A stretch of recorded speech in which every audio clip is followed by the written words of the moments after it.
बिस्मिल्लाहिर्रहमानिर्रहीम अस्सलाम वालेकुम नाज़रीन, नई वीडियो में खुश आमदीद ख़वातीन व हज़रात। और यहाँ पर आपको बताते चलें, वज़ीर सिंध मुराद अली शाह ने नया ऐलान कर दिया है और ये कहा गया है वहाँ पर तलबा व तालबात के हवाले से, स्कूल जाने वाले तलबा व तालबात के हवाले से बड़ी अहम खबर सुनाई है और बड़ा ही अहम फैसला आपको बताए जा रहे हैं इस वीडियो के अंदर। लेकिन आगे बढ़ने से पहले आपसे गुजारिश भी करेंगे, हमारे यूट्यूब चैनल को सब्सक्राइब कर लें, वीडियो को लाइक करें और बेल आइकन पर क्लिक करना मत भूलिए। ख़वातीन व हज़रात, यहाँ पर याद रखा जाए कि पाकिस्तान भर के अंदर कोरोना वायरस की बढ़ती हुई वबा के पेश नज़र यहाँ पर तमाम तर स्कूल, कॉलेज और यूनिवर्सिटीज़ बंद कर दी गई थी।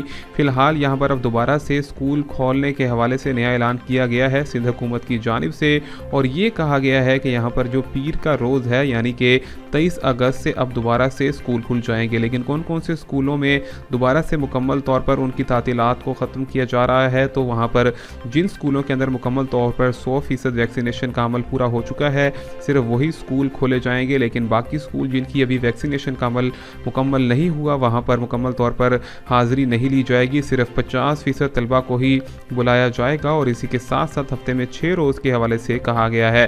ख़वातीन व हज़रात, यहाँ पर आपको बताते चलें कि पाकिस्तान की हुकूमत की जानिब से कोरोना वायरस की वैक्सीनेशन लगवाने के हवाले से बार बार मुकम्मल तौर पर सोशल मीडिया पर भी यहाँ पर अवेयरनेस कैंपेन्स चलाई जा रही हैं।